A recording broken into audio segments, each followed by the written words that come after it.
உப்பில்லா குளிட்டாலும் உண்பதே அமிர்தமாகும். உப்பளவோடு பால் அன்னமும் கொங்கெடுத்து இடுவாராயின் கப்பிய பசியினோடு கடும்பசி ஆகும் தானே அப்படின்னு நல்ல வரவேற்பு, அருமையான உபசரிப்பு. இருந்தாலும் நான் யார், எங்கிருந்து வந்திருக்கின்றேன், எதற்காக வந்திருக்கின்றேன் அப்படிங்கிற விவரத்தை சுருங்க சொல்லி விளங்க வைக்கணும். வளவளன்னு பேசினா அப்புறம் ஒரு பிள்ளை வந்தா பிள்ளைக்கு தான் கேளு. இருந்தாலும் கூட அருகாமையில் இருக்கக்கூடிய வெள்ளிமலைதான் என்னுடைய இருப்பிடம். தந்தை பேர பரம வேடுவன், தாயோ சடைமுடி அணிந்திருப்பவள் சடச்சி, என் பெயர் ராஜகுமார வேடுவன். இப்படி அற்புதமான வேடுவர் குலத்தில் பிறந்த நான் காலையில் எழுந்து கால கடனை முடித்து தாய் தந்தையருக்கு விடைபெற்று எடுத்தேன் கணையை, புறப்பட்டேன் வேட்டைக்கு. வருகின்ற மார்க்கத்தில் அற்புதமான இப்பேற்பட்ட மானை கனி தொடித்தால் காயப்படும், மலை விரித்தால் வாட்டம் வரும், குழி விரித்தால் ஊனம் அடைமனை சிந்திக்கலானேன். சிறப்பான அம்சம் கொண்ட இப்பேற்பட்ட மானை கையால பிடிக்கணும், கையால பிடிக்கணும் அப்படிங்கிறதுக்காக அருகில் சென்றேன். மானாகப்பட்டது எவை கண்டு அஞ்சு எழுத்து ஓட ஆரம்பித்தது. மானோட நானோட நானோட மானோட இப்படி ஓடி வருகின்ற நேரத்தில் எதிர்பட்டது தாங்களுடைய திணைச்சோலை. தாவி குதித்தது. எட்டி பிடிக்கின்ற நேரத்தில் தாங்களுடைய அண்ணனாகப்பட்டவர் தடுத்து நிறுத்தி விட்டார். தாங்கள் அண்ணன் மட்டும் தடுக்காதிருந்தால் மானை பிடிக்காது விட்டிருப்பேனா, விடமாட்டேன். இருந்தாலும் தலைவி அப்படிங்கிற உங்களிடத்துல அனுமதி பெற்று பிடிக்க வேண்டும் அப்படிங்கிறதுக்காக உங்கள்கிட்ட வந்து இப்ப என்ன என்னுடைய மானுடைய பெருமையை கூறுகிறேன், கேளுங்க. சொல்லுங்க சொல்லுங்க. எங்கட முடிய ஹலோ. எனக்காக ஓடும் நதிகளும் எனக்காக, மலர்கள் மலர்வது எனக்காக, அன்னை மதி இருந்தால் எனக்காக, பிறந்தது எனக்காக, ஓடும் நதிகளும் எனக்காக, விலகின் திணை பயிர் சிறப்பாக, வேண்டி காத்திடும் பொறுப்பாக, தலைவியான உறுப்பாக, தரிதை சொல்வேன் மறுப்பாக, திணை பயிர் சிறப்பாக, வேண்டி காத்திடும் பொறுப்பாக.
மானை தொட்டு கெட்ட ஒருத்தன், சொல்லாம கெட்ட ஒருத்தன், இட்டு கெட்ட ஒருத்தன், இடாம கெட்ட ஒருத்தன், சொல்லி கெட்டேன், சொல்லாம கெட்டேன், தூங்கி கெட்டேன், தூக்காம கெட்டேன், தின்னு கெட்டேன், இருந்தாலும் கூட இப்ப ஒரு தடவை என்ன ஆகுது, பிரம்மனுக்கும் மகாவிஷ்ணுக்கு ஏன்னா படைக்கக்கூடிய பொறுப்பு யாரு, பிரம்மதேவன். உலகத்தை காக்கக்கூடிய பொறுப்பு யாருக்கு, மகாவிஷ்ணு. ரெண்டு பேருக்கு யாரு பெரிய ஆளு, படைக்கிற நான் பெரிய ஆளா, நான் படைத்த உயிரினத்தை காக்கக்கூடிய நீ பெரிய ஆளா, இப்ப யாரு பெரிய ஆளுங்கிற ஒரு போட்டி வந்துருச்சு. அப்ப ரெண்டு பேரும் போறாங்க சிவபெருமான்கிட்ட போய், ஐயா சிவனே நான் தான் பெரிய ஆள் இவர் சொல்றாரு, நான் தான் பெரிய ஆள் இவர் சொல்றாரு, ஆக ரெண்டு பேர்ல யாரு பெரிய ஆள் அப்படிங்கறத நீங்க சொல்லுங்க அப்படிங்கிறாங்க. அவரு பார்க்க ஏன்னா மும்மூர்த்திக்கும் மூத்த கடவுள் முதல் கடவுள் யாரு, சிவபெருமான் இல்லையா, முத்தொழிலுக்குமே. ஏன்னா படைத்தல் காத்தல் அழித்தல் இப்படி படைத்தலும் காத்தலும். ஆனா முத்தொழிலுக்கு முதல்வன் யாரு, சிவபெருமான். அவர் பார்க்கிறாரு, அப்படியா சரி அப்படின்னு சொல்லிட்டு என்னுடைய அடி என்ன என்னுடைய அடிச்சுவட்டை பார்த்து விட்டு வரணும். யாருக்கு, மகாவிஷ்ணு சொல்றாரு, பாதத்தை பார்க்கணும். அப்ப தலைமுடியை பார்க்கணும் பிரம்மன்ட்ட சொல்றாரு, யாரு முதல்ல பார்த்துட்டு வாரியலோ நீங்க பெரிய ஆளுன்னு நான் சொல்றேன். அப்படின்னு சொல்லிட்டு விஸ்வரூபம் எடுக்கிறாரு. ஏன்னா வானத்துக்கு பூமிக்கும். அப்ப என்ன பண்றாரு மகாவிஷ்ணு? பன்றி அவதாரம் எடுத்து, என்ன அதான் வராக அவதாரம் சொல்றது, பன்றி அவதாரம் எடுத்து பூமியை குடைஞ்சிக்கிட்டே போறாரு. பார்க்க முடியல. அவர் தன்னுடைய தோல்வியை சிவபெருமான் ஒத்துக்கிட்டாரு. ஐயனே, பூமியை குடைஞ்சு நான் போனேன், என்னால உங்களுடைய அடிச்சு முட்டை பார்க்க முடியவில்லை, நான் உங்களுக்கு தோல்வி அடைஞ்சதை நான் ஒப்புக்கொண்டுக்கிறேன் அப்படின்னு அவர் ஒத்துக்கிட்டாரு. ஆனா பிரம்மதேவனாகப்பட்டவர் என்ன பண்றாரு? அன்னப்பச்சி என்ன அவதாரம் எடுத்து மேல போய்கிட்டே இருக்கிறாரு. பறந்து போய்கிட்டே இருக்கும்போது போய்கிட்டே இருக்காரு. பாத்திரலாம் முடிய பார்க்க முடியல. அப்ப சிவபெருமானுடைய தலையில இருந்து தாளம்பூ அப்படிங்கிற மலர் அங்கிருந்து அப்படியே உதிர்ந்து வந்துகிட்டே இருக்குது. வந்த உடனே அப்ப அந்த தாளம்பூவை பார்த்து பிரம்மதேவன் கேட்கிறாரு, தாளம்பூவே நீ எங்க இருந்து வருகிற அப்படின்னு கேட்கிறாரு. அப்ப சிவபெருமானுடைய கூந்தல், அதாவது தலைமுடியிலிருந்து நான் உதிர்ந்து வந்துகிட்டு இருக்கேன் அப்படின்னாரு. அப்ப அருகில் தான் இருக்கிறாரா அவர் தலைமுடி அப்படின்னு கேட்கும்போது, நானே பல ஆண்டுகள் ஆச்சு உதிர்ந்து இப்படியே கொஞ்சம் கொஞ்சமா வந்துகிட்டு இருக்கேன் அப்படின்னு, உன்னால போய் பார்க்க முடியாது அப்படின்னு சொன்ன உடனே இவர் என்ன பண்ணாரு? தோல்வியை ஒத்துக்கணுமா இல்லையா? எனக்காக ஒரு பொய் சொல்லணும், பேராசை. எப்படி இருந்தாலும் நம்ம வெற்றி பெற்றோம் பார்த்துட்டோம் அப்படிங்கிற அந்த பெருமையா சொல்லணும் அப்படிங்கிறதுக்காக என்ன பண்றாரு? ஒரே ஒரு பொய் சொல்லு அப்படின்னு தாளம்பூட்ட கேட்கிறாரு. என்ன பொய்? என்னை தாளம்பூவை சிவபெருமானுடைய தலையிலிருந்து எடுத்து வந்தேன் அப்படின்னு சொல்லு அப்படிங்கிறாரு. ஆனா தாளம்பூ மறுக்குது. இருந்தாலும் உங்களுடைய கட்டளைக்கும் என்ன வற்புறுதலுக்கும் இறங்கி பொய் சொல்ல ஒத்துக்குது. அப்ப இங்க இருந்து நேர பூவை கொண்டு வர்றாரு. சிவனே, தாங்களுடைய முடியிலிருந்து தலையிலிருந்து இந்த தாளம்பூவை கொண்டு வந்திருக்கேன் அப்படின்னு சொல்றாரு. ஆனா சிவனுக்கு தெரியாதா? அப்ப சொல்றாரு, அந்த தாளம்பூவுக்கு பூஜை புலோகத்தில் எந்த ஆலயத்திலும் பூஜை பொருளுக்கு நீ பயன்படுத்த மாட்டாய், பயன்பெற மாட்டாய், மக்கள் பயன்படுத்த மாட்டார்கள். அதுபோல பிரமனுக்கு பூலோகத்தில் எங்குமே உனக்கு ஆலயம் இருக்காது, யாரும் உன்னை வணங்க மாட்டார்கள். இருக்கா? இப்ப சிவனுக்கு இருக்கு, பெருமாளுக்கு இருக்கு, முருகனுக்கு இருக்கு, எல்லா தெய்வங்களுக்கு இருக்கு, பிரமனுக்கு கிடையாது. ஆனா ஒரு இடத்துல இருக்கு, அது மும்மூர்த்திகள் இருக்கக்கூடிய இடம். அது இருக்கட்டும், இருந்தாலும் கூட உலகத்தில் தனியாக எங்க கிடையாது அப்படிங்கிறதுனால அப்படிங்கிறது கொடுத்தாரு. அது மாதிரி பெரியாள் யாரு அப்படிங்கிறதெல்லாம் விட்டுட்டு உண்மையை பேசணும். இப்ப பொய் சொன்ன வாய்க்கு போத்தனை கிடைக்காது. இப்ப மகாவிஷ்ணு உண்மையை ஒத்துக்கிட்டாரு. அதனால உலகத்தில் இன்னைக்கு பெருமை இருக்கு. எல்லாரும் மக்கள் எல்லாம் இன்னைக்கு ஆலயம் கட்டி உபாபிஷேகம்லாம் நடத்தி வணங்குகிறார்கள் இல்லையா? பொய் சொன்னதுனால பிரம்மனுக்கு ஆலயம் இருக்கா? இப்ப நான் உங்ககிட்ட பொய் சொல்றீங்க, சொல்லலாமா? பொய் சொல்றேன். நீங்க என்ன பிரார்த்தனை பண்ணிட்டு வந்தீங்க? என்னன்னு கேளுங்க. இருங்க, மானை எங்க கொண்டு போய் விட்டீங்களோ என்ன பண்ணீங்களோ தெரியாது. அதாவது இங்கதான் வந்துச்சுன்னு உங்களுக்கு எப்படி தெரியும்? நீங்க இப்ப எங்க இருந்து வர்றீங்க? நான் வெள்ளிமலையில இருந்து வரேன். மானை எங்க பாத்தீங்க? வெள்ளிமலை சாரல்ல தான் பார்த்தேன். வெள்ளிமலை சாரல்ல? ஆமா. அப்ப மானை பார்த்தது நான் வெள்ளிமலை சாரல்ல பாத்திருக்கீங்க. இப்பதற்காக செல்கின்ற பொழுது எமைக்கண்டு அஞ்சு எழுந்த உடனே ஓட ஆரம்பித்தது. நான் புரட்டி வருகின்ற இடத்தில் எதிர்பட்டது தங்களுடைய திணை. இப்ப எட்டி பிடிச்சிருப்பேன், தங்களுடைய அண்ணன் தடுத்து விட்டார். மான் பிடிக்கிறதுக்கு எத்தனையோ விதமான வழிமுறைகள் இருக்கு. படி வச்சு பிடிப்பாங்க, வலை வச்சு பிடிப்பாங்க, புலி வெட்டி பிடிப்பாங்க, இப்படி எத்தனையோ வழிமுறைகள் இருக்கு. அப்படி இருக்கும் பொழுது கையில் வச்சிருக்கிறது என்ன? சிலிர் முகம் என்று சொல்லக்கூடிய கணை. இதோட தன்மை அப்படின்னா, இதனால என்ன ஆகும்? இதோட தன்மை என்ன அப்படின்னா, இத காமிச்சோம்னு வச்சுங்களேன், காந்த சக்தி உடையது. சரி, காமிச்சா போதும் அப்படியே ஓடி வந்து அப்படியே ஒட்டிக்கணும். அப்ப எதுக்கு இவ்வளவு தூரம் ஜெரம் போட்டு நிக்கிறீங்க? இதம் பொருள் ஏவல். ஏன்னா கொஞ்ச நேரம் விளையாடட்டுமே. யாரு? மான்குட்டி அப்படிங்கிறதுக்காக விட்டு வச்சிருக்கேன். தவிர பிடிக்கிறேன்னு வச்சுங்களேன், அதெல்லாம் ஒரு பிடிக்கிறதுக்கு இவ்வளவு நேரம் ஆகுமா? கொஞ்ச நேரம் போதும், கண் இமைக்கிற நேரத்தை பிடிச்சிருவேன். சத்த விளையாடட்டுமே அப்படின்னு விளையாட பிடிக்க வந்தேன்னு சொல்லி ஏமாந்து போறது உங்களுடைய வேலை. ஏமாத்துறேன். வேட்டைக்கு போறவங்க நிறைய பேர் இந்த மாதிரி ஏமாந்து போயிருக்காங்க. பான் பிடிக்க போறேன், முயல் பிடிக்க போறேன் அப்படின்னு நினைச்சு எல்லாரும் வேட்டைக்கு போறவங்க நிறைய பேர் ஏமாந்துருக்காங்க. அது மாதிரி நீங்களும் ஏமாந்து தான் போக போறீங்க. இதே மாதிரிதான் ராமர் சீதை லட்சுமணன் 3 பேர் காட்டுக்கு போறாங்க. காட்டுக்கு போன உடனே அந்த சீதை என்ன செய்யறா? ராமன்கிட்ட பார்த்து கேட்கிறா, சுவாமி அந்த மான் மீது எனக்கு ஆசையா இருக்கு, அந்த மானை பிடிச்சிட்டு வந்து கொடுங்க அப்படின்னு. கொண்டாடி கேட்டா புரிஞ்சு இல்லைன்னு சொல்ல முடியுமா? அந்த மானுடைய நிறம் எப்படி? பொன்னிறம். அப்படி குதிக்கின்ற ஒரு பொம்பளைக்கு அழகு சாதன பொருள் ஏதாச்சும் அழகா இருந்துச்சுன்னா ஆம்பளை கூட ஆசைப்பட மாட்டேன். எந்த பொம்பளைக்கு? அந்த சீதைக்கு சொல்றேன். அப்ப அழகா பொதுவா எல்லாமே தமிழ்நாட்டில் இருக்கக்கூடிய உலகத்தில் இருக்க பெண்களுக்கு அழகு சாதனை ஒண்ணு இல்லைங்க. சொல்லுங்க. ஆண்கள் ஒண்ணு இல்ல, கொஞ்சம் கூட தங்க தலையை வந்துருவோம். பெண்கள் பாருங்க, 1 மணி நேரம் இல்ல 2 மணி நேரம் ஆகும் அவங்க கிளம்புறதுக்கு. அதை பட்டு வச்சு பவுடர் அடிச்சு அதை அடிச்சு இதை அடிச்சு வர்றதுக்கு. ஏன்னா அந்த அழகு சாதன பொருள் மேல பெண்களுக்கு தான் நாட்டம், ஆசை கூட இருக்கும். அதனால இந்த அழகான மான்குட்டி, ஏன்னா பொன்னிறமான் தங்க மாதிரி இந்த மான் அப்படி முன்னிட்டு வருது. அதை பார்த்த உடனே சுவாமி எனக்கு இந்த மானை பிடிச்சு கொடுங்க. ஏன்னா வீட்டுல கொண்டு போய் ஞாபகம் அதாவது பண்ணி, அதாவது எத்தனை வருடம் வனவாசம் பண்ணாங்க? எத்தனை வரும்? எத்தனை வருஷம் 14 வருஷம் போனாங்க. அப்ப அந்த வனவாசம் சென்று வந்ததை யாபகமா அந்த பொருளை கொண்டு போய் மாமியார்கிட்டும் தோழிகளிட்டும் யாபக பொருளை காட்டணும் அப்படிங்கிற ஆசை. பிடிச்சு கொடு அப்படின்னாங்க. சொல்லுங்க பேசுங்க. இடையில வாயை திறந்துங்க நல்லா இருக்க சொல்லிவிட்டேன். சொல்லிக்கிறீங்களா என்ன சிவபூஜையில கரண்ட் வந்த மாதிரி உள்ள போட்டு வர்றீங்க இல்ல கேட்கிறேன். வேட்டைக்கு போனாங்க இந்த மாதிரி நிறைய பேர் ஏமாந்து போயிட்டாங்க அப்படின்னு சொல்ல வர்றேன். அதுக்குள்ளே உள்ள போட்டு எத்தனை வருஷம் வனவாசம் போனாங்க. இது ரொம்ப முக்கியம் வருது. ஆடை பிடிக்க வந்து ஆளை பாருங்க என்ன லட்சணத்துல வந்திருக்கிறாரு. சீதை மான் மேல ஆசைப்பட்டா மானை பிடிக்கிறதுக்கு ராமன் போயிட்டா. அங்கிட்ட வேட்டையாட போனதை பார்த்து ராவணன் வந்து சீதையை கடத்திட்டு போயிட்டேன். கடைசியில் யார் ஏமாந்தது? ராமன் தான் ஏமாந்தான். அது மாதிரி நீங்கள் ஏமாந்து போயிடாதீங்க. வந்த வழி என்னவோ அதை பார்த்து போய்கிட்டே இருக்கணும். ராமன் ஏமாந்தானா? எப்படி எதை எப்படி சொல்றீங்க? எதை எப்படி சொல்றீங்க? ஒரு விஷயம் தெரியுமா? ராமாயணம் மகாபாரதம் இருக்கு. ஏற்பட நடக்க காரணம் என்ன? இதுக்கு அடிப்படை என்ன? அதாவது வைகுந்தத்துல மகாலட்சுமியும் அதாவது மகாவிஷ்ணு இருவரும் பேசிக்கிட்டு இருக்காங்க. அப்ப காவலாளி யாரு? விஜயன் ஜெயன் என்று சொல்லக்கூடிய 2 காவலாளிகள் வச்சிருக்காங்க. விஜயன் ஜெயன், ஜெயன் விஜயன் என்று சொல்லக்கூடிய 2 காவலாளிகள். அவரா சொல்லிருந்தா நிப்பாட்டிருப்பேன். அது சரி. நிப்பாட்ட நினைக்கிறீங்களோ? சரி சரி. ஆக 2 பேர் இருக்காங்க. அப்ப மகாவிஷ்ணு சொல்றாரு யாரும் உள்ளே வருவதற்கு அனுமதிக்க வேண்டாம் அப்படின்னு சொல்றாரு. அப்ப இவர் என்ன பண்றாங்க? அதாவது ஜனகர், ஜனந்தர், சனாதனர், சனத்குமாரர் என்று சொல்லக்கூடிய நாரதருடைய சகோதரர்கள். இவங்க 4 பேரும். நீங்க சொன்னது வந்து சரத்குமார் மாதிரி காதல விழுந்திருக்கு. சரத்குமார் நல்ல புரிகிற மாதிரி சொல்லுங்க. ஜனகர், ஜனந்தர், சனாதனர், சனத்குமாரர்.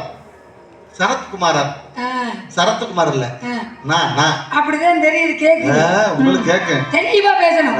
மக்களுக்கு போய் புரிகிற மாதிரி பேசணும். சரியா? என்ன விடுங்க. அப்ப வர்றாங்க. எப்படி வர்றாங்க? இறைவனை பார்ப்பதற்கு எப்படி வர்றாங்க? நிர்வாணமாக வர்றாங்க. ஆடை இல்லாமல். என்ன முற்றும் திறந்தவர்கள் இல்லையா? அப்ப நிர்வாணமா வர்றாங்க. நிர்வாணம் வந்து நான் இறைவனை பார்க்கணும் அப்படிங்கிறாங்க. ஆனா விஜயனும் ஜெயனும் என்ன பண்றாங்க? தடுத்து நிறுத்துறாங்க. ஏன்னா என்னதான் இருந்தாலும் மகாலட்சுமி பெண் இல்லையா? அப்ப சலனப்படுவாங்க இல்லையா? அது மட்டும் அல்லாது அந்த மகாலட்சுமிக்கும் மகாவிஷ்ணுக்கும் கோபத்துக்கு ஆளாயிருவோம் அப்படின்னு சொல்லி அவர் கட்டளை மீற மாட்டோம்னு சொல்லி தடுத்து நிறுத்துறாங்க. அப்ப 4 பேர் என்ன பண்றாங்க? சாபம் கொடுக்குறாங்க. பூலோகத்தில் அரக்கனாக பிறக்க கடவாய். எப்படி? அரக்கர்களாக பிறக்க கடவீர் அப்படின்னு சொல்றாங்க. இப்ப முனிவர்கள்ட்ட சாபம் பலிக்கும். அப்ப 2 பேர் ஓடுறாங்க. ஓடி போய் மகாவிஷ்ணுக்கு இந்த மாதிரி நாங்கள் தடுத்தோம். முனிவர்கள் சாபம் கொடுத்துட்டாங்க.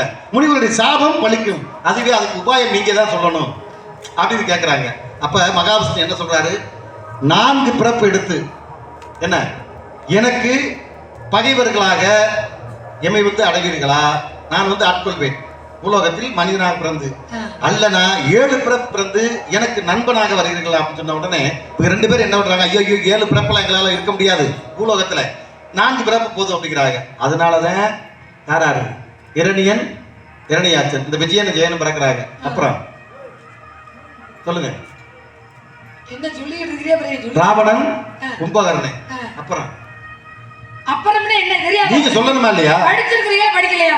தெரியுமா தெரியாதா? தெரியாததை நீங்க வந்து நின்னுட்டு பேசக்கூடாது. சரியா? தெரியும்னா எல்லாம் பேசணும். கேக்குறதுக்கு இடையில சொல்லுங்க. என்ன இடையில?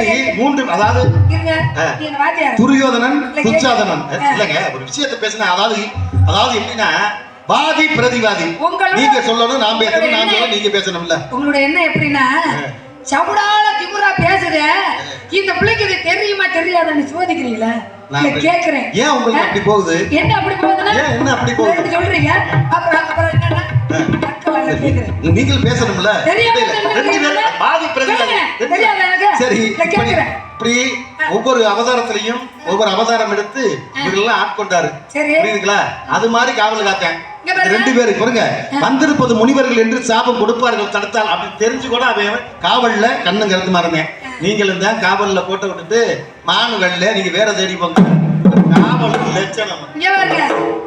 அதாவது நம்ம என்ன பேசுறோங்கிறது முக்கியம் இல்ல, என்ன நினைக்கிறோம் அப்படிங்கறது ரொம்ப முக்கியம். இப்படிதான் 2 நண்பர்கள் இருந்திருக்காங்க. 2 நண்பர்களுமே ஒருத்தன் என்ன செய்துட்டான்? ஒருத்தன் வந்து பெண் வித்து பிடிச்சவன், ஒருத்தன் ராமர் பக்தர். 2 பேர் இருந்திருக்காங்க. ஒருத்தன் என்ன செய்துட்டா? பெண் வித்து பிடிச்சவன். நான் போய் என் காதலியை பார்த்துட்டு வரேன் அப்படின்ட்டு காதலி வீட்டுக்கு அவன் போயிட்டான். இந்த ராம பக்தர் என்ன செய்துட்டாரு, நான் போயிட்டு வரேன், இன்னைக்கு சனிக்கிழமை, கார்த்திகை மாதம் சனிக்கிழமை, நான் போய் பெருமாளை தரிசனம் பண்ணி செய்துட்டு வரேன் அப்படின்ட்டு பெருமாள் கோயிலுக்கு அவர் போயிட்டாரு. நாலு அளவில் 2 பேருமே இறந்துடுறாங்க. இறந்த உடனே இந்த பெண் பத்து பிடிச்ச காதலியை பார்க்க போன பாருங்க, அவனுக்கு வந்து சொர்க்கம் கிடைச்சது. ராமரை தேடி ராமருடைய தரிசனத்தை பார்க்க போன பாருங்க, அவனுக்கு வந்து நரகம் கிடைச்சது. எதனால? காரணம் என்ன அப்படின்னா, இந்த காதலியை பார்க்க போனானா இல்லையா, அவன் காதலிக்கிட்டே அப்படி பார்க்க போகும்போது போய் காதலியை பார்க்கும்போது என்ன நினைக்கிறா தெரியுமா, ஆகா நேரம் போயிருப்பானே நண்பன், நேரம் நம்ம அந்த இறைவனை வந்து நல்லா தரிசனம் பார்த்திருப்பானே, இப்போ நல்லா வணங்கியிருப்பானே, அவருக்கு அருள் கிடைச்சிருக்குமே, நம்ம போகாம விட்டுட்டுமே அப்படின்னு இவனுடைய நினைவு எங்க இருந்தது, ஆள் இருந்தது காதலிக்கிட்ட, அவனுடைய நினைவு இருந்தது இறைவன். அவன் என்ன பண்ண, கோயில்ல போய் சாமி கும்பிடும்போது சாமியை நேரம் போயிருப்பானே, நல்லா அன்பா மடியில வந்து தலை வச்சு நல்லா அப்படி சல்லாசெல்லாம் இருப்பானே அப்படின்னு அவன் நினைவு எங்க இருந்தது, இவனுடைய நினைவு சிற்றின்பத்தில் இருந்தது, அவனுடைய நினைவு பேரின்பத்தில் இருந்தது. அதனாலதான் கோயில்ல போனா எல்லாருமே மனதை ஒருநிலைப்படுத்தி சுவாமியை கும்பிடணும். சாமியை கும்பிடும்போது கண்ணை மூடிக்கிட்டு நம்ம வீட்டுல நினைக்கப்படாது, சாமியை வணங்கணும். இப்ப கோயில்ல போயிட்டு சாமியை கும்பிடணுங்கிறது கிடையாது, வீட்டுல இருந்துகிட்டு கும்பிட்டா கூட. ஏன்னா அந்த மனசாகப்பட்டது இறைவன் மீது என்ன அது நினைவு இருக்கணும். அது இல்லாம கோயில போய் நின்றுக்கிட்டு நம்ம என்னென்னமோ வழியில கண்டது அப்படிலாம் நினைச்சு சாமி கும்பிட்டா அது அருள் கிடைக்குமா? ஒண்ணு பேசுறேன் அப்படின்னா நான் என்ன பேசுறேன், என்ன எந்த இடத்துக்கு வர்றேன் அப்படிங்கறத காதுல வாங்கி போட்டுக்கணும், மூளையை பயன்படுத்தணும். அங்க பேச்சு எடுக்கல வந்து இப்படி பேசக்கூடாது, சரியா? இதெல்லாம் தெரியாது. என்ன பேசக்கூடாது? இத்தனை விதமாக என் முன்னே உரைத்தாலும் அத்தனையும் உண்மையா ஐயா, அத்தனையும் உண்மையா, உரைத்தாலும் அத்தனையும் உண்மையா ஐயா, அத்தனையும் உண்மையா, வந்தது மாட்டேன் செப்புதல் முறையாகுமா ஐயா, சொப்புடன் கண்டீர்களா.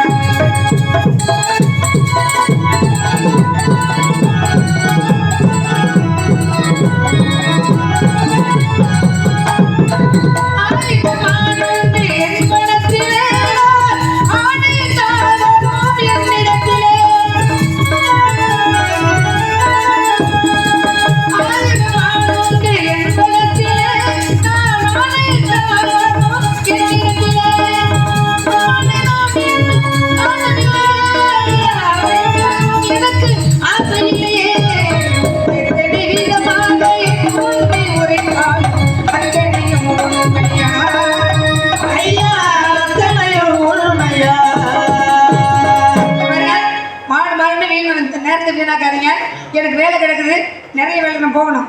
எட்டி எட்டி பாக்குதம்மா, கட்டி முத்தம் கேக்குதம்மா, கட்டழகு எந்த மானம்மா, அடியம்மா இது சொட்டவள புட்டிதான் எட்டி எட்டி பாக்குதம்மா,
குட்டியாடு தப்பி வந்தா, குட்டியாடு தப்பி வந்தா, உள்ள நறுக்கி சொந்த, உள்ள நறுக்கி தொந்த, உள்ள நறுக்கி நறுக்கி நறுக்கி உள்ள நறுக்கி நறுக்கி நறுக்கி நறுக்கி கூட நறுக்கி குள்ள நரி மாட்டிக்கிட்டா உள்ள நரி மாட்டிக்கிட்டா உறவருக்கு சொந்தம் சட்டப்படி பார்க்க போனா சட்டப்படி பார்க்க போனா இந்த ஊரு நியாயப்படி பார்க்க போனா இந்த ஊரு நியாயப்படி பார்க்க போனா இந்த ஊரு பஞ்சாயத்தார் முறைப்படி பார்க்க போனா இந்த குட்டி இந்த குட்டி சின்ன குட்டி எந்த குட்டி ஏன் மான் குட்டி செவத்த குட்டி குட்டி குட்டி குட்டி குட்டி குட்டி குட்டி குட்டி குட்டி இந்த குட்டி எனக்கு மட்டும் சொந்தம் அம்மா என்னம்மா என்னம்மா அட என்னம்மா என்னைக்கா என்னம்மா என்னை இருக்கிற எதிரி ஓடியா பேச என்னம்மா எனக்கு ஒடிய பேசுற என்னம்மா என்னை இருக்கிற எதிரி ஓடியா பேச மறந்தவ மறக்க நீயும் என்னாதே மாலை மறக்கலையே இல்லாதே மானனையும் மறக்கத்தான என்னாதே உலமகள் வள்ளி பொய்யும் சொன்னாதே ஓடு தந்தனதானே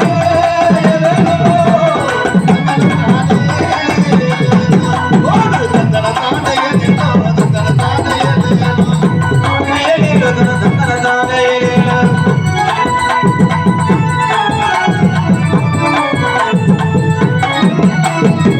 வள்ளுவரும் புகழுமா மாணவரும் போக்குமா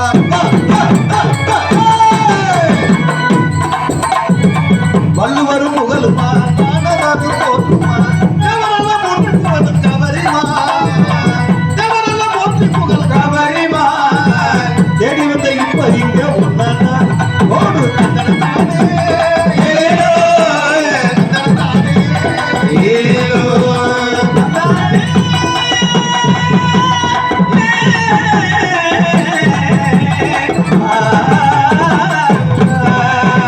காட்டம்மா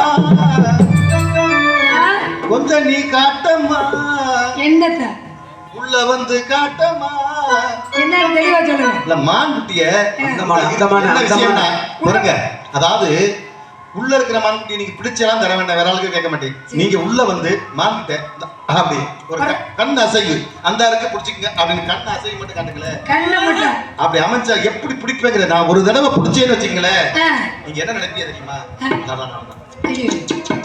வந்த வேடு வரைக்கும் குட்டிலாம் பிடிக்கிறாரு, இன்னொரு தடவை பிடிக்க மாட்டாரா, இன்னொரு தடவை பிடிக்க மாட்டாரா அப்படி நீங்க ஏங்கி நிக்கிற அளவுக்கு மான் பிடிப்பீங்க. பிடிக்கிறது ரொம்ப தெளிவான ஆளுமா. அப்படியா? நீங்க மட்டும் காட்டினா போதும், நான் கேள்விப்பட்டதே இல்லையே. கண் அசைவு மட்டும் கொடுத்தா போதும், ஆ, பிடிக்கிறது இல்ல. நான் ரொம்ப திறமை கெட்டிக்காரன என்னங்க? ஆளு. ஆ. ஏன்னா உள்ள ஏன் உங்களை கூப்பிடுறது தெரியுங்களா? எதுக்கு? இந்த இடத்தினுடைய தன்மை உங்களுக்கு தான் தெரியும். எங்க பள்ளம் இருக்கு, எங்க மேடு இருக்கு, எங்க கல் இருக்கு, எங்க முள்ளு இருக்கு அப்படின்னு உங்களுக்கு தான் தெரியும். சரிங்களா? மேடு நீங்க பள்ளம். வந்து காமிச்சேன்னு வச்சுங்களேன், ஆ. என்னத்த? மான்குட்டியம்மா காலையில வாயை இல்ல புடுங்குறீங்க. மான்குட்டிய தான். நீங்க எதை நினைக்கிறீங்க? ஏங்க மான்குட்டிக்கு இருந்தா நான் முதல்ல புடிச்சு கொடுத்துருக்க மாட்டேனாங்க. இப்படிதான் ஒருத்தன் ஏமாந்து எப்படி சொல்ல கேட்டிருக்கேன். எப்படி? ஒரு தென்னந்தோப்புக்காரன் ஒரு தென்னை மரத்துல ஏறி ஒரு பையன் தேங்காய் பறிக்கிறதுக்காக தென்னை மரத்துல ஏறி உட்கார்ந்து இருக்கிறான். அந்த தென்னந்தோப்புக்காரன் என்ன பண்ணிட்டான், அந்த வழியில வரும்போது இந்தடா ஆறாவது தென்னை மரத்துல அப்படின்னு கேட்டிருக்கான் தோட்டத்துக்காரன். அதுக்கு அந்த பையன் என்ன சொல்லியிருக்கான், ஐயா யாங்கய்யா நான் தாயா, என்னடா அவன்கிட்ட தென்னை மரத்துல ஏறிக்கிட்டு தென்னை மரத்துல ஏறிக்கிட்டு புல்லு பிடுங்க வந்தையா, ஏன்டா தென்னை மரத்துல ஏறுற புல்லு புடுங்க பண்ணிடுறா. அதுதான் இல்ல இறங்கிட்டயா அப்படி நான் புடுங்கி, நீ பெரிய புடிங்க மாதிரி பேசக்கூடாது, கடுப்பு வந்துருவேன். யார சொல்றியா? யாரு நீங்க யாரு சொல்றியா? புடுங்க பண்ணியானா அவன் மரத்துல உட்காந்து தென்னை மரத்துல தென்னை மரத்துல தான் சொல்லிக்கிட்டு இருக்கேன். அவன் ஏமாந்து பண்ணனால தோட்டத்துக்காரனே ஏமாந்துனவன். அது மாதிரி நீங்களும் ஏமாந்து போயிடாதீங்க. மான் இந்த இடத்துல எத்தனையோ மான் இருக்கு, எத்தனையோ விதமான மான் இருக்குது. உங்க மான் கூட அடையாளத்தை சொல்லுங்க பாப்பா. ஹலோ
இவன் காண குஜன நிகழ்வன உடையது மேயாதம்மா கணபுரவர் கண்மணி அவன் காணக்கூடியது மேயாதம்மா.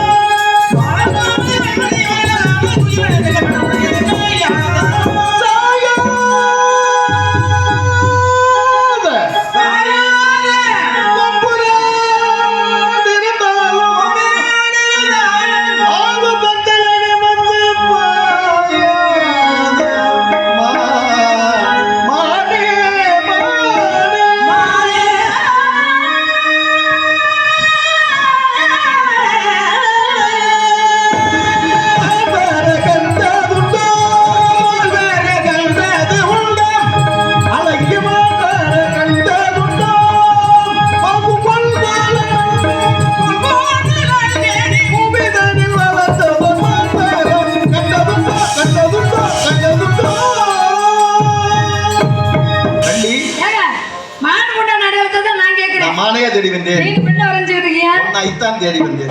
என்னையா? அப்புறம் எங்க அண்ணனை கூப்பிடுறேன். எதுக்கு? உங்க சண்டை போடாத. நான் உன்னதான் தேடி வந்தேன். என்னதான் தேடி சரி வாங்க அப்படினு சொல்லாம நான் அண்ணனை கூப்பிடுவேன், அப்பனை கூப்பிடுவேன். ஆமா வாங்க உட்காருங்க பாருங்க. என்னை விட்டு ஓடி போக முடியுமா? இனி முடியுமா? என்னை விட்டு ஓடி போக முடியுமா? இனி முடியுமா? நாம் இருவரல்ல ஒருவர் இனி தெரியுமா? தெரியுமா? என்னை விட்டு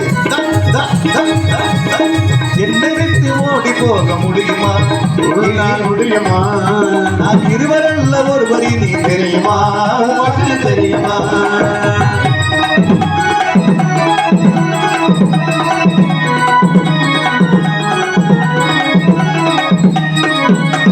கண்ணுக்குள்ளே கதைகள் சொன்ன பின்னே எண்ணத்திலே இருந்து அதில் இடம் பிடித்த பின்னே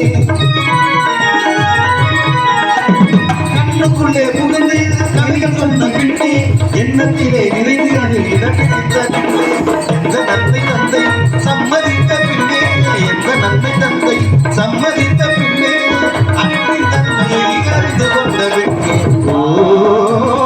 என்னை விட்டு ஓடி போக முடியுமா? இனி முடியுமா? இருவரல்ல ஒருவரை நீ தெரியுமா? தெரியுமா?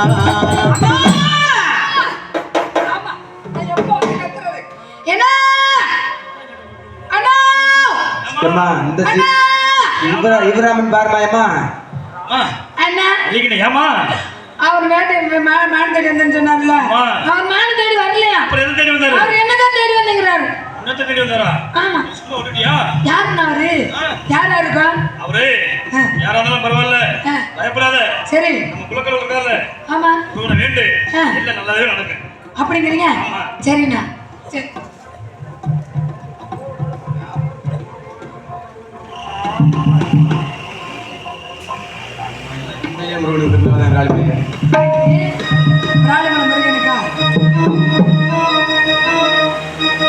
முருகனுக்கு ஒரு நாள் திருநாள், இந்த முதல் மணி திருநாள்.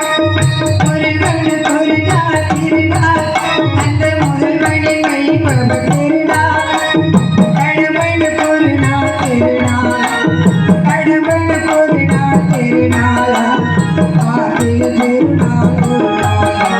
கடவுளுக்கு ஒரு நாள் திருநாள்.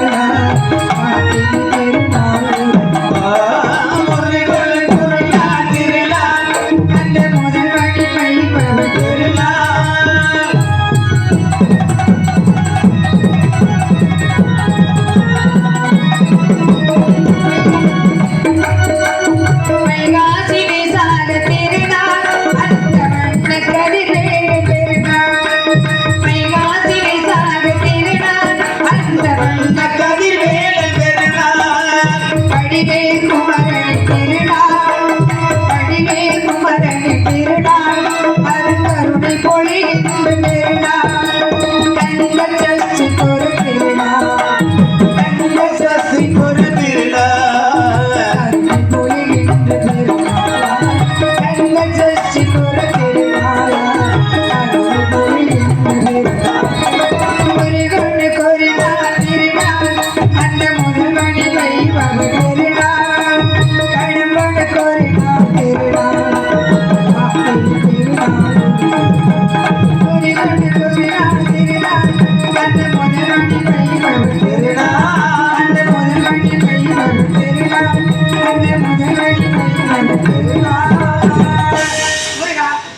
வேடனாக வந்ததும் யாமே, தற்பொழுது வேளனாக வந்திருப்பதும் யாமே. உனக்கு என்ன வர வேண்டும்? சுவாமி, தங்களிடம் நான் ஒரு வரம் கேட்க வேண்டும். ஆக தாரத்தில் இரண்டாம் தரமாக இருந்தாலும் தரத்தில் முதலிடமாக வர வேண்டும் என்று நினைக்கிறேன். தெய்வ யானை வள்ளி என்று அழைக்காமல் வள்ளி தெய்வ யானை என்று மக்கள் எல்லோரும் அழைக்க வேண்டும். அப்படி ஒரு ரெண்டுமே வச்சுக்கோங்க. இருந்தாலும் வள்ளி தெய்வ யானை சுப்பிரமணிய சகோதராக காட்சி கொடுப்போம். மகிழ்ச்சி தானே? சந்தோஷம் தான், மகிழ்ச்சி.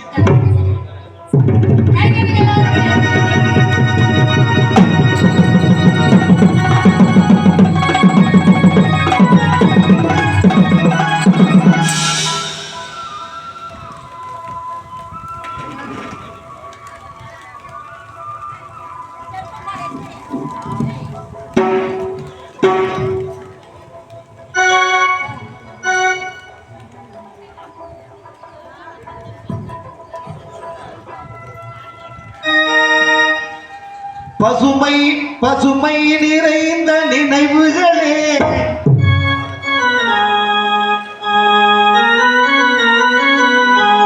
பசுமை நிறைந்த நினைவுகளே, ஆடி திரிந்த பறவைகளே, அழகி கழித்த தோழர்களே, பறந்து செல்கின்றோம், பறந்து செல்கின்றோம். பசுமை நிறைந்த நினைவுகளே, ஆடி திரிந்த பறவைகளே, அழகி கழித்த தோழர்களே, பறந்து செல்கின்றோம், பறந்து செல்கின்றோம்.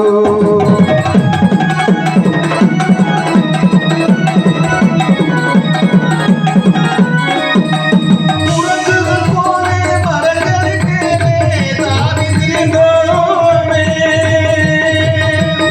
உறங்குகள் போலே மரங்களுக்கு தாவி திரிந்தோமே, உயிர்களைப் போல இரவும் பகலும் பூமி திரிந்தோமே. மரபில்லாமல் செலவுகள் செய்து மகிழ்ந்திருந்தோமே, வாழ்வை துன்பம் அறிந்திடாமல் மகிழ்ந்திருந்தோமே. பசுமை நிறைந்த நினைவுகளே, பாடி திரிந்த பறவைகளே, அழகி கழித்த தோழர்களே, பறந்து செல்கின்றோம், நாம் பறந்து செல்கின்றோம்.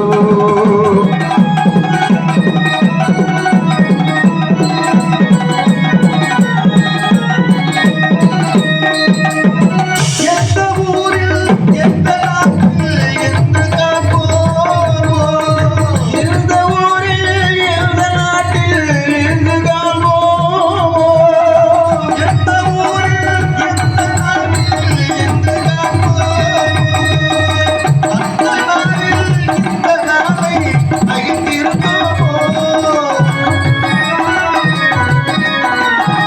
வாழ்க்கை துன்பம் அறிந்திடாமல் மகிழ்ந்திருந்தோமே. பசுமை நிறைந்த பறவைகளே, பாடி திரிந்த பறவைகளே, அழகி கழித்த தோழர்களே, பறந்து செல்கின்றோம், நாம் பறந்து செல்கின்றோம், நாம் பறந்து செல்கின்றோம். நாடகம் அப்படிதானே இருக்கா ஐயா?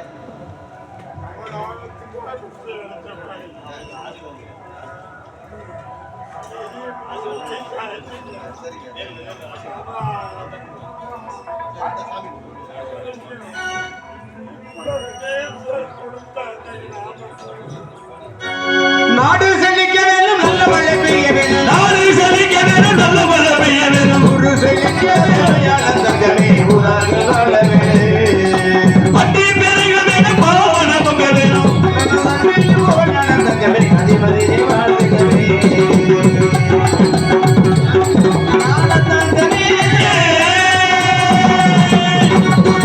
சங்கரா சுவாமிக்கு ஜெய். திருச்சி சங்கரா சுவாமிக்கு நாடக கலை வாழ்க.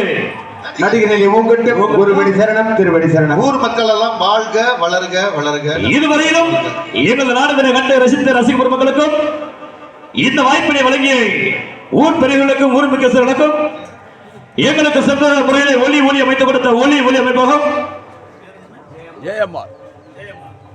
J M R Palamedu, J M R Aries இசையகம் உரிமையாளர் மற்றும் பணிபுரியும் அன்பது எங்கள் ஆப்பட்டவர்களுக்கும் எங்களது நாடக கலைக்குழு சார்பாகவும் திண்டுக்கல் மணப்பாறை அய்யலூர் மற்றும் மன்னார்குடி புதுக்கோட்டை காரைக்குடி நாடக நடிகர்கள் சங்கத்தின் சார்பாகவும் மனமார்ந்த நன்றி விருந்தாக்கிக் கொண்டு எங்கள் நாடக அமைப்பாளர்கள் முள்ளிப்பாடி